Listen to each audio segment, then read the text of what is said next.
welcome to Fierce, Fun, Feminine, and Other F Words. I'm Christine Elizabeth, and I help women unstuck themselves.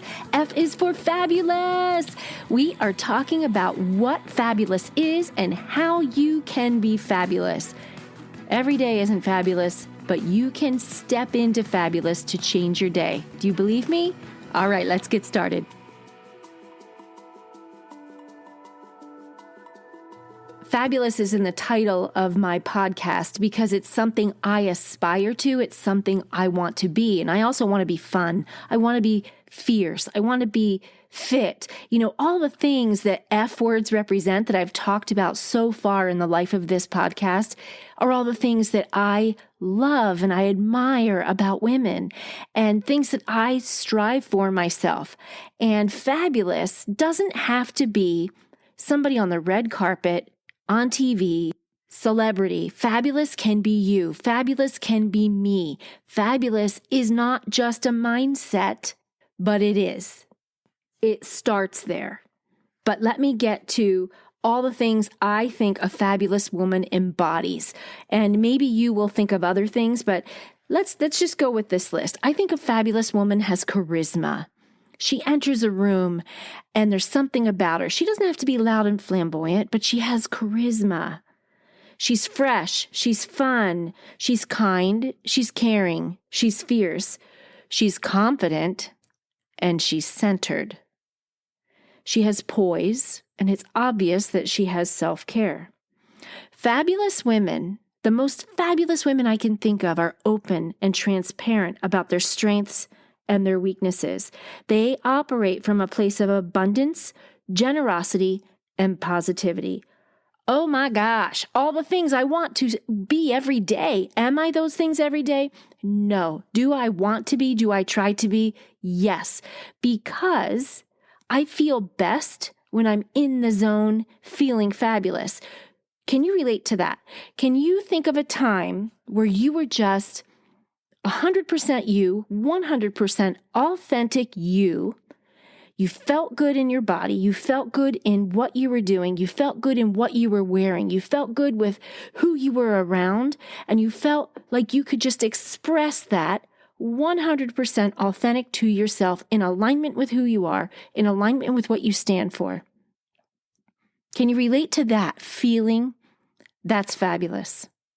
Have you ever put on a fabulous dress and not feel fabulous in it? See, it's not the clothing that makes you fabulous. You have to start on the inside. You have to start with your mindset. But if you're having a crummy day, let me tell you, girls, you put on the right outfit, change into like a power blazer and a pair of pumps, fabulous is going to come to you. You're going to change your day. So you can use the external to change how you're feeling, but to walk in a sustainable, fabulous mindset, it has to come from inside. Let me tell you a little bit about the origin of the word fabulous, because I didn't know this. I was digging around, just kind of saying, what are the differences between fabulous and amazing, fabulous and beautiful?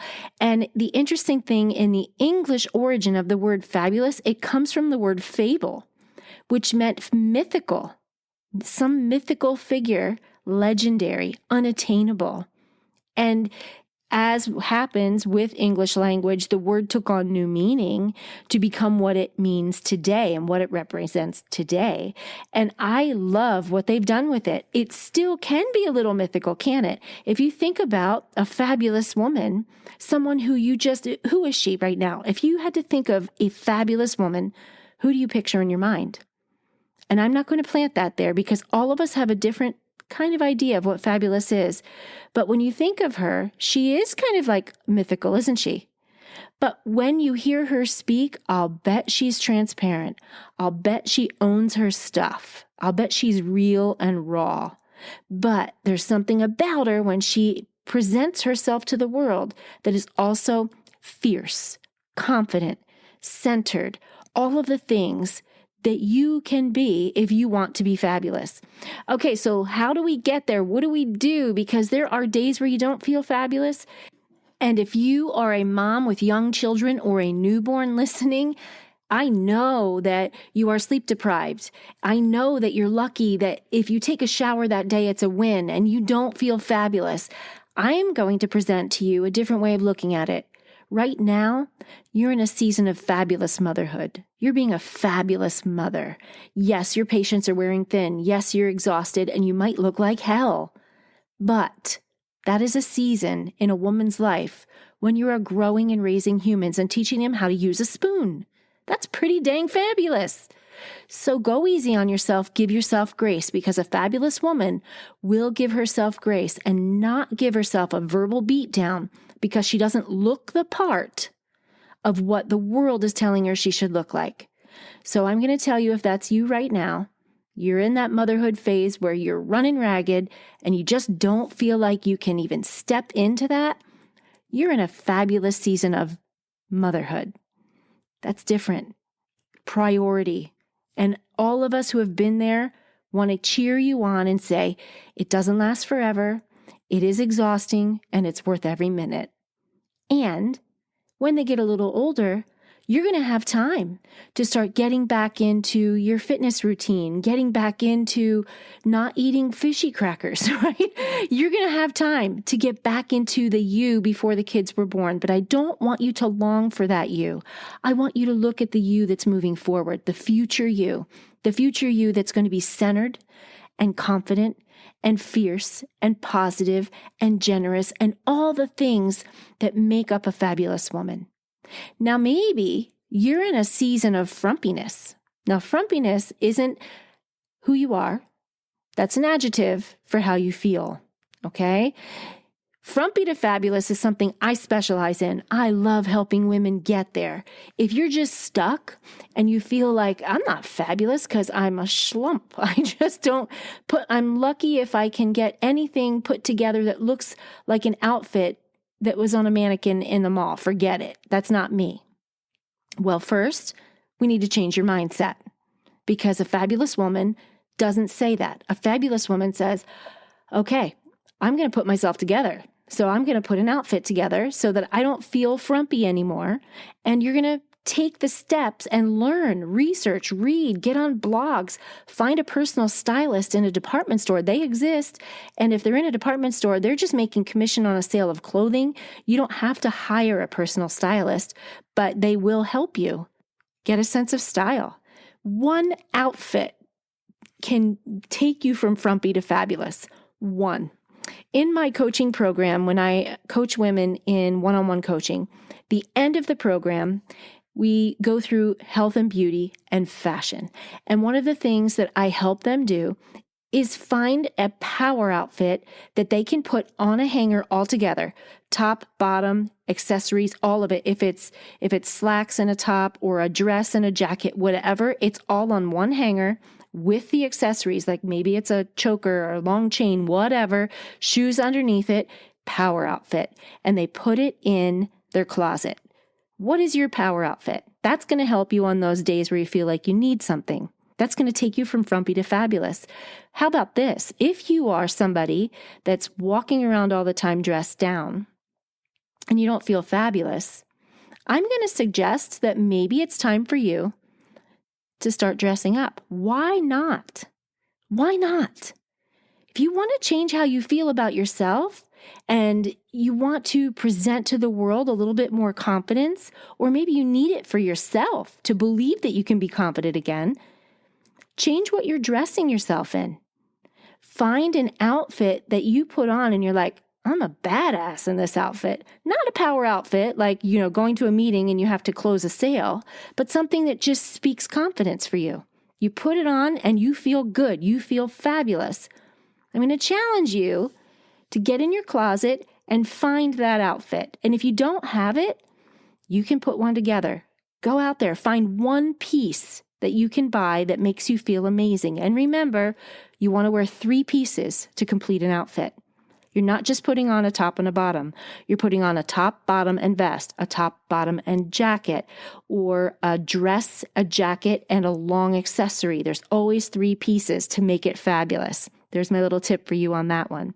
Okay, so how do we get your mindset there? Well, the first thing is It's really easy to recognize that you all will recognize that it's really easy to get bogged down in life. Fabulous women don't get bogged down in the negatives. How do you avoid that? Well, your circle of friends and family that are negative, that's step one. If they're around you, they're bringing you down, you're going to have to set some boundaries. Fabulous women don't let the others bring them down. So you're going to be strong and set some boundaries. And remember, if you've listened to any episodes previous, I did an episode called Fences, and fences were boundaries. And when you put up a fence, you can't control what happens in a yard on the other side of the fence. You're controlling what happens inside the fence in your own yard. Same thing with boundaries. If you have negative people that they trigger you or they bring you down, you're going to put up a boundary. Whether it's, you're not going to communicate with them more than so many days a week, or you're going to not see them at all so many times a month, whatever it is, you have to put up a boundary. If it's someone that you're married to, that's a different episode. But I can totally relate, girlfriend. I know what that's like. But if that's the case, you have to have a conversation about that. If you're a positive person married to a negative person that brings you down and it's hard for you to feel fabulous around them, you are eventually going to grow apart unless you address it. So that's something you're going to have to take care of. That's a completely different episode. I recommend couple counseling for that, but you do have to look at your circle of people. The next thing you have to look at is, what are you taking in on a daily basis? Are you looking at the news? Are you getting sucked into all of the negative, what's going on? Because we all know the headlines are not selling us anything positive. That doesn't, headlines are to keep you on the news sites because that's how they get their ratings, right? You can't keep people on the news very long when it's positive. They have all the negative headlines to get you to click. And then you get so fired up and angry and upset, or maybe you're watching it on TV, or maybe you're watching news clips on social media. It just happened to me. Literally just happened to me. I clicked on some headline and I got sucked in. They use headlines that never deliver inside the body of the article that you're looking at. And I was looking for what they were trying to talk about in the headline. It was clickbait. And then I read the context of this article, got me so fired up, furious, I might say. It was a full-blown news site that I clicked on to get this information. And when I say furious, I mean, I don't let myself go here very often, so it's not a normal for me. This just happened a few days ago. But when I say furious, I was ready to just smash something. How could somebody be so wrong and horrid? And that was my feeling, just anger. And if you've been in the news in the last couple years, maybe you can relate to that, where you feel furious, right? It ended up, after I talked to somebody about it, they did some research and found out that news site was satire. It looked legit. It was peppered with legitimate things and legitimate topics, but it was satire. And the article I clicked on was fake. And it was just presupposing what somebody would say if they were allowed to say all these things and get away with it. Anyway, long story short, was I fabulous in that moment? No. I don't take in the news like I used to. I never watch the news on TV. I never watch video. I never watch any audio, YouTube, any of that stuff, because their goal isn't to make me feel good. And what good does it do you when you take in a whole bunch of negative content? If you're someone that's an activist and you're going out there and you're making change in the world, then you're doing something with the information you're taking in. I'm not an activist. What good does it do me to get myself worked up and be less fabulous because of it, because I read this information or watched this information? It doesn't do you any good. The other thing that you need to look at is, what kind of TV shows do you go to? Okay, so this is I wish I would tell you this is my personal preference. It's not.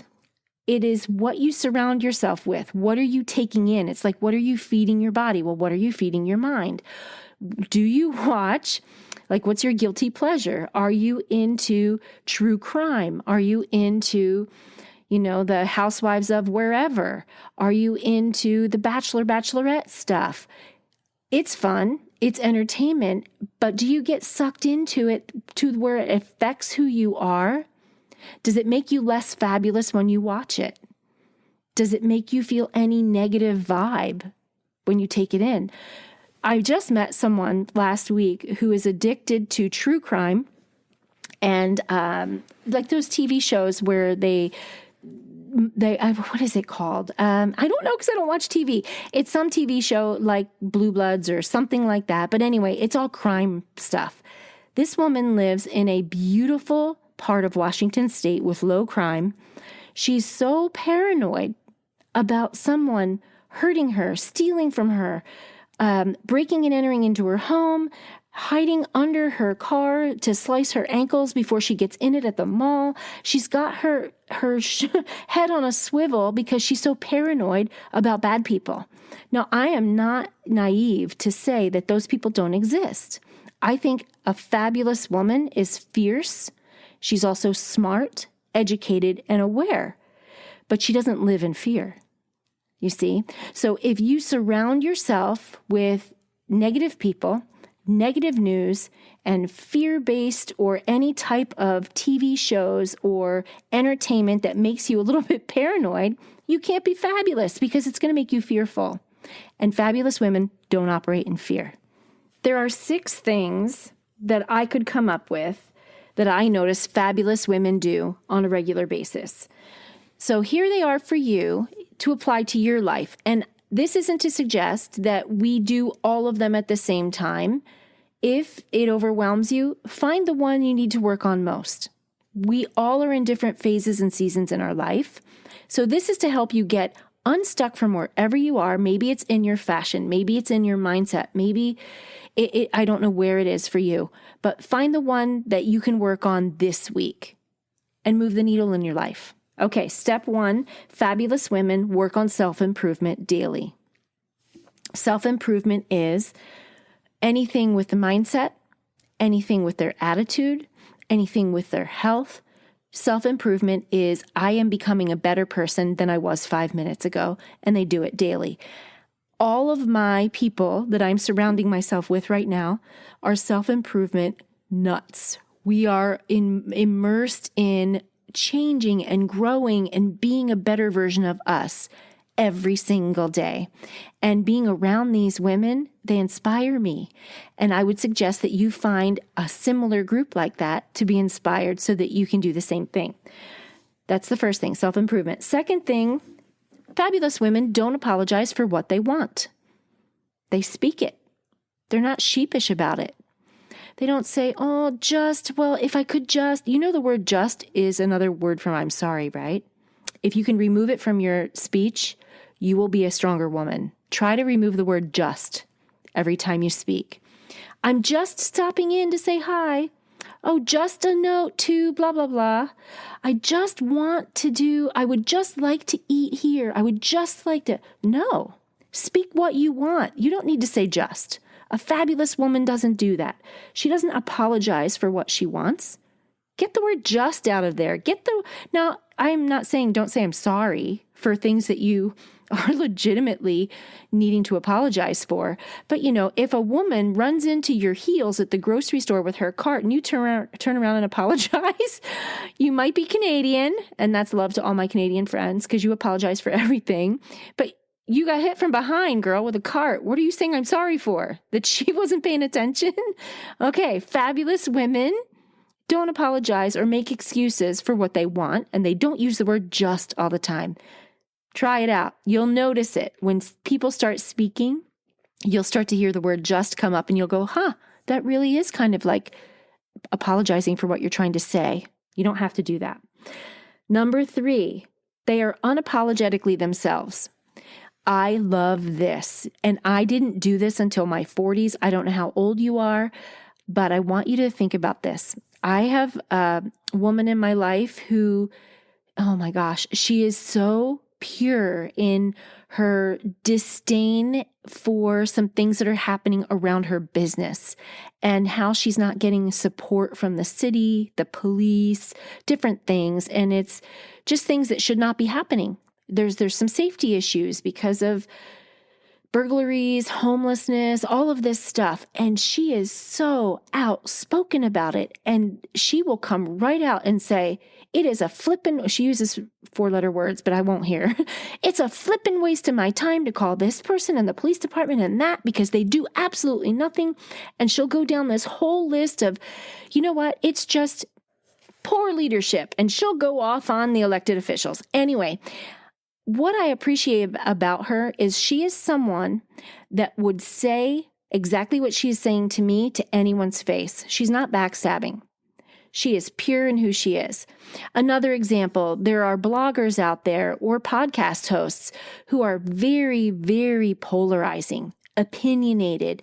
They might use strong language and they'll say right up front, hey, if you don't like it, go listen to somebody else's podcast. Go read someone else's blog. Guess what? A fabulous woman, that's her. She's not going to be someone she's not to get your approval.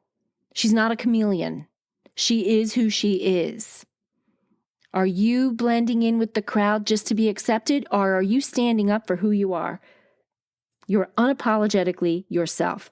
Okay, first one was self-improvement daily. Second one, don't apologize for what you want. Third one, be unapologetically yourself. Here's number 4. Fabulous woman.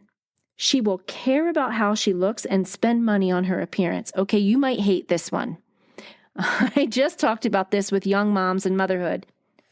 But when you think of a fabulous woman overall, the whole picture of fabulous, she turns herself out. She has a full ensemble. Her hair is done. Her makeup is done. Her nails are done. At least clean. She doesn't have to have, acrylic tips and painted nails, but she doesn't have raggedy cuticles. She doesn't have calluses on her hands. She might be a working woman who takes care of maybe moisturizing her hands so they don't look as rough as they are, right? She takes pride in her appearance out of self-respect for herself. She does it for herself. She doesn't do it for you. She doesn't do it for me. She doesn't do it for the guys. She does it because it makes her happy. That is her form of self-care in her appearance. I always have said, and I will stick to this for as long as I live, how we present ourselves to the world, how we turn ourselves out when we walk in public is a reflection of how we respect ourselves. If you're going to the grocery store in your PJs and fluffy slippers, I'm sorry. Maybe you have the flu. That's different, okay? But this is you on the regular. That's not you at your fabulous self. It's not. You are being unapologetically you. That's true. If that's how you are at the moment, no judgment. But if you want to be fabulous, you're going to take more time and attention to your appearance. I'm going to leave that one there because that could be a whole episode on its own. I own a beauty salon. I am all about making you a better you when you come in. You just better. Not you changed. You just better. Brush your hair, okay? Put on a little blush on your cheeks if you're pale. Pop on tinted chapstick if you're not a makeup girl. But do something to put yourself together. And by all means, no fabulous woman has nasty hands. Your hands should be manicured. Do it yourself.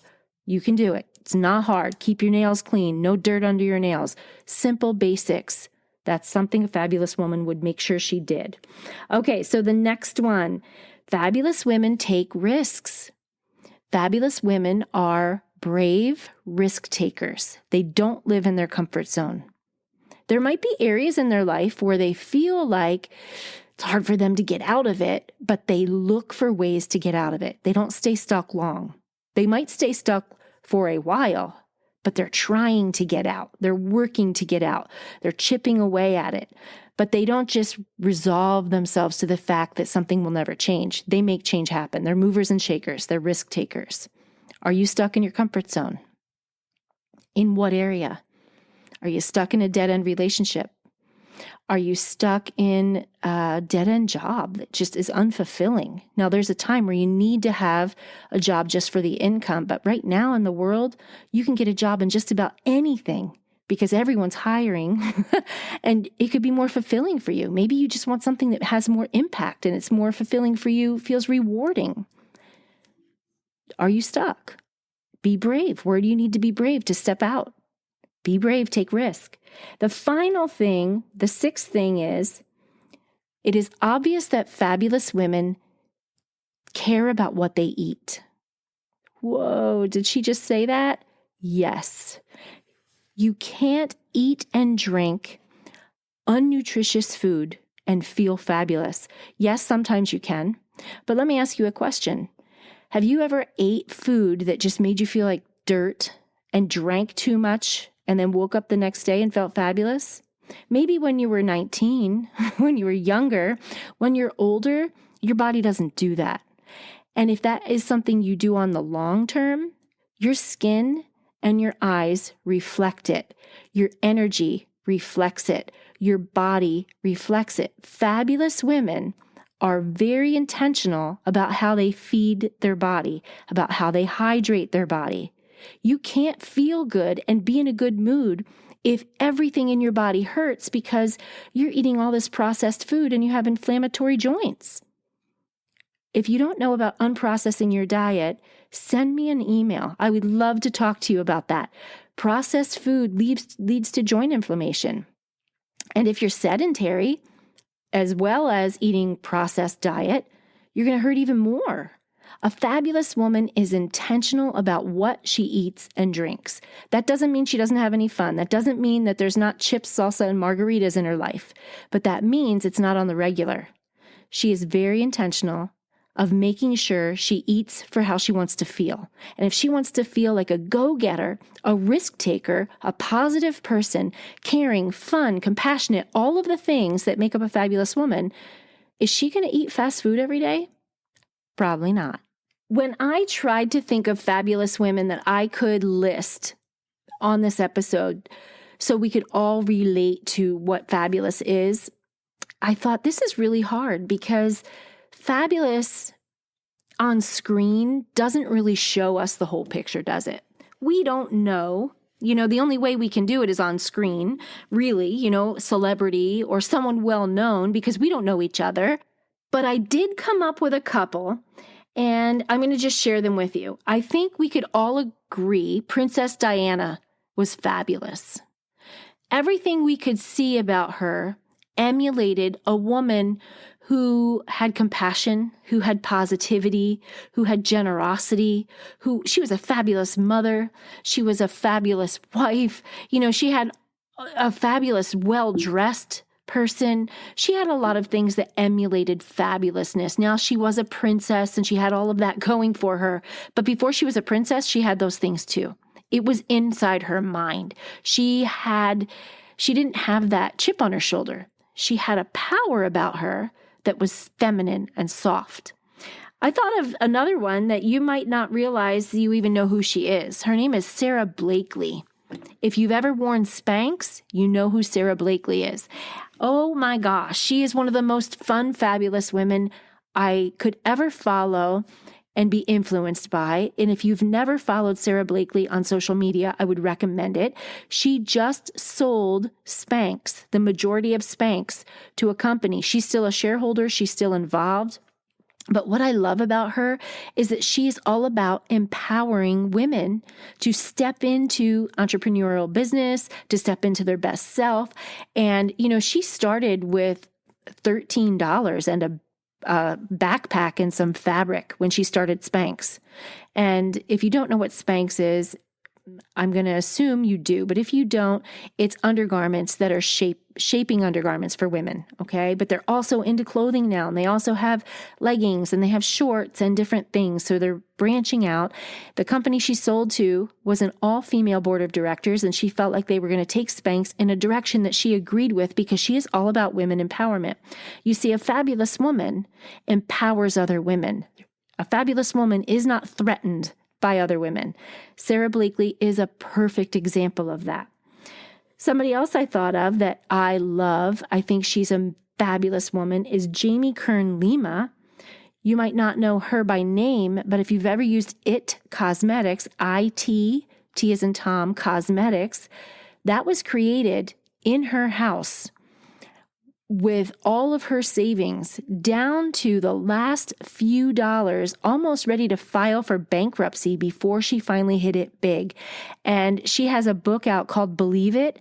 I would recommend it to all of you. If I could send it to all of you, I would. It's fantastic. What I love about Jamie is her ability to trust her gut. When people told her, you know what, you don't look like someone that should sell makeup, so we're not going to support your company. Excuse me? What do you mean? She was unapologetically herself. She created a makeup that covered rosacea on her face because she was on TV, and all the makeup that they were using, the guy would be in her ear when she was reporting the news saying, you have a red spot on your face. Well, it was because the makeup wasn't doing the job that she needed it to do. And so she created this makeup line for real women with real problems. And she was the first person to go on live TV in her raw skin to say, I'm going to show you the before and after of what my product I created can do. She is the front runner, the person who started that. Why do I love her? Because she asks us to embrace who we are as the raw women that we are. Be who we are. Stand unapologetically for who we are. But if we want to use a little foundation that's going to cover up a red spot, you go, girl. Do it. She believed and trusted her gut that she had a product that was going to help women. She didn't take no for an answer, and she exhibited bravery. And now, on the sale of her book, she's donating it some of the proceeds to feed the hungry.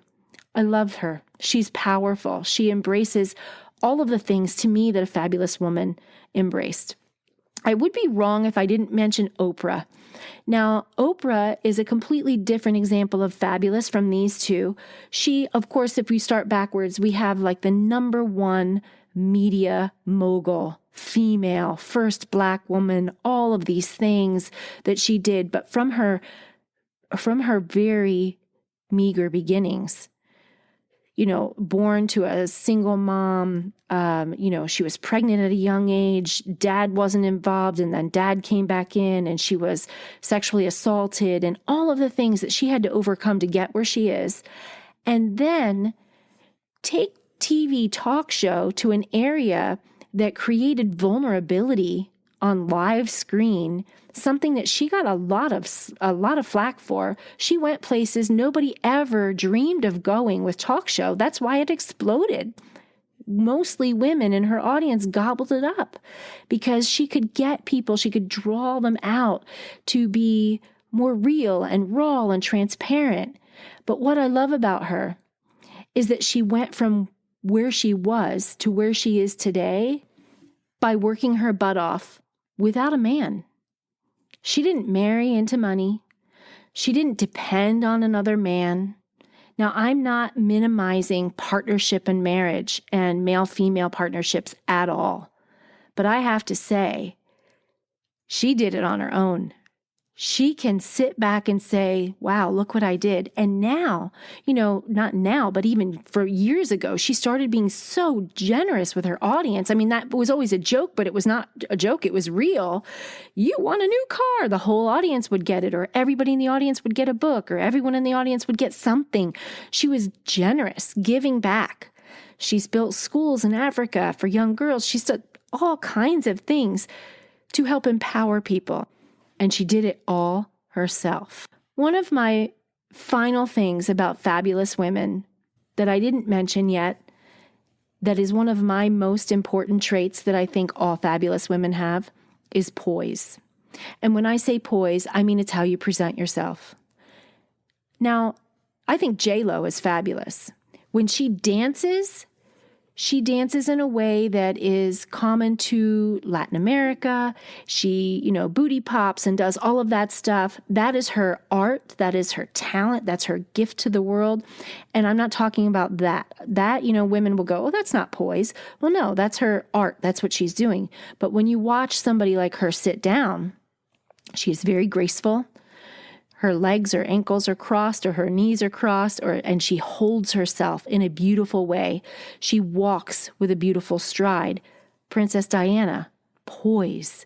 The poise that comes with a fabulous woman is something that they don't mind exhibiting. They don't sit with their legs wide open, slouched over in a chair with their head down.